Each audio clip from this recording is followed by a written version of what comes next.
Politicians and their media allies are so ill-informed or uninformed that even as one shakes his head at the foolish displays, one actually can use the occasion to expand and reaffirm his own knowledge base or share key information about history with others. And after the Supreme Court New York gun case last week, New York Mayor Eric Adams really handed us one of those big opportunities.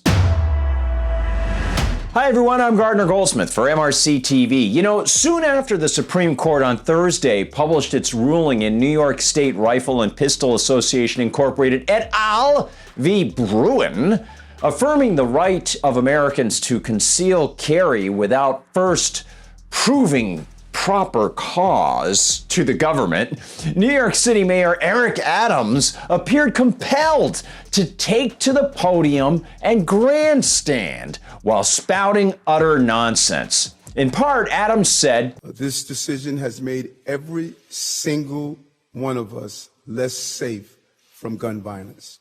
Well, coming from the mayor of a city that in March, while operating under the gun control so-called statutes that he believes the Supreme Court unjustly overturned, coming from the mayor of that city, which was experiencing a crime wave that even leftist CNN had to acknowledge, that's a heck of a bold statement.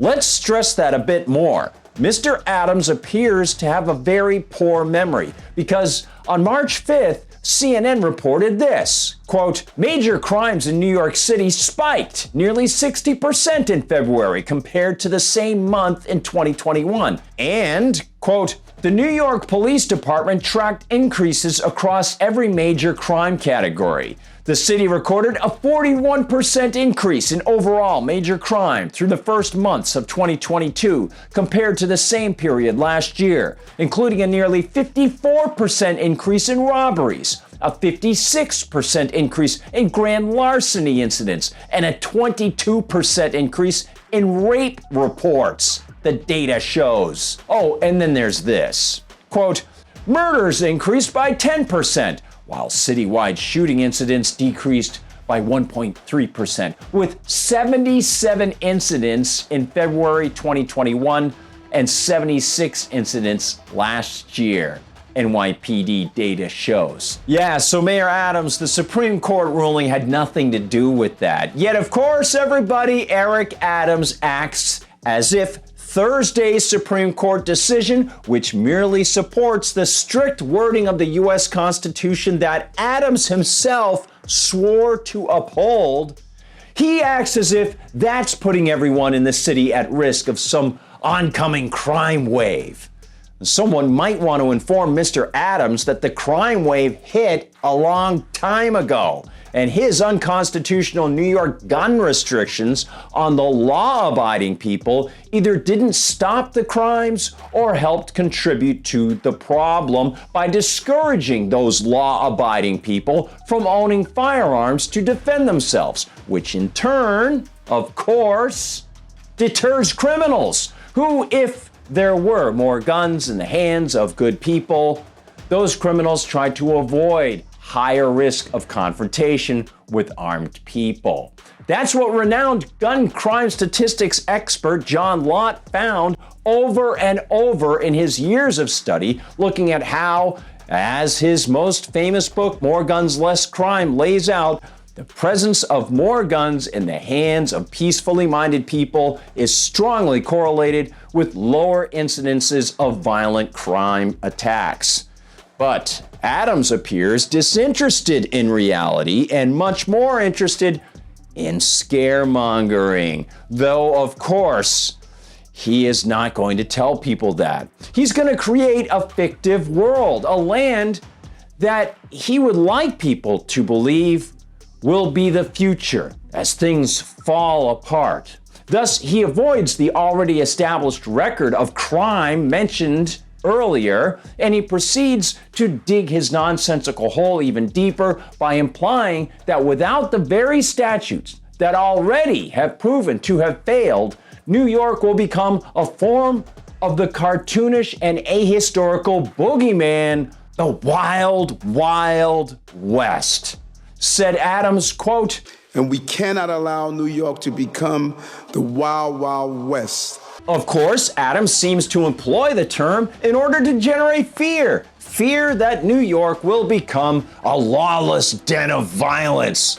When, first, his city already is experiencing a crime wave of monumental proportions, and second, he, like many anti-gun, anti-freedom leftists, uses the Wild Wild West term without knowing a thing about the subject to which he refers. Well, in fact, a great deal of scholarly research has been conducted on what the Western territories really were like.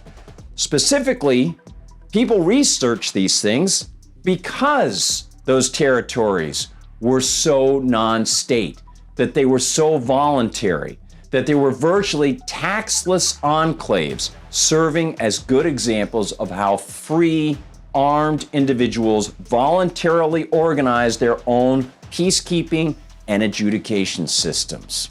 One of the best books on the subject is the 2004 release, The Not So Wild Wild West, subtitled Property Rights on the Frontier, written by Terry L. Anderson and Peter J. Hill.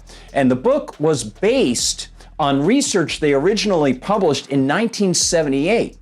Now, in 2004, the Mises Institute offered an online version of that original 1978 research.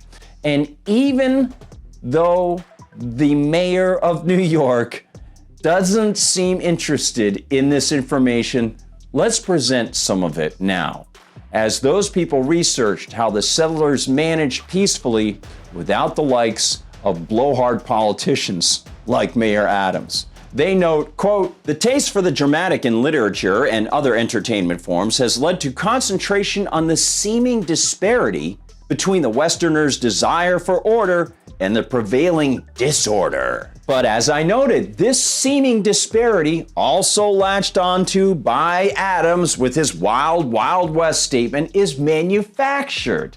It's unrealistic and ahistorical. Continuing, quote, in his book, Frontier Violence, Another Look, W. Eugene Holland stated that he believed that the Western frontier was a far more civilized, more peaceful, and safer place than American society is today. There are a lot of other books to suggest to Mayor Adams, one of my favorites being the 2015 text called Private Governance, edited by Edward Stringham. But, I doubt that the New York City mayor has the interest or time to read these things.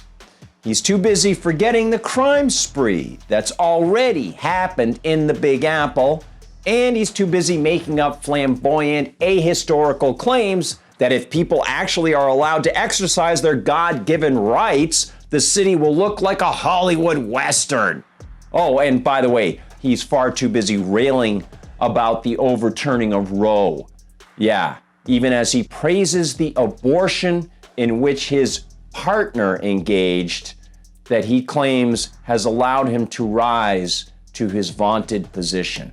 Pretty sick, pretty sad. Perhaps someday Eric Adams will realize the error of his ways and realize how many of us have seen his empty rhetoric for what it is, even as we hoped and prayed that he someday might embrace truth and natural law. Thank you for sharing this time with me, everybody. I really appreciate it. I'm really fascinated by these great examples of people organizing peacefully without taxation, without politicians like Eric Adams spouting their rhetoric, and just going about their lives as they protect themselves with their own God-given right to hold on to firearms. Hey, please hold on to MRCTV.org in your mind and visit the website often. When you go there, head to the Media Research Center store because you can help the Media Research Center in our 35th year. We'll see you on Facebook. We'll see you on TikTok and Instagram. Things get tricky there, sometimes banned, sometimes brought back, and similar situation on YouTube. So please visit Rumble as well because Rumble doesn't censor our videos. And of course, I'm on Twitter @GardGoldsmith and on Gab @GardnerGoldsmith. For MRC TV, thanks for watching.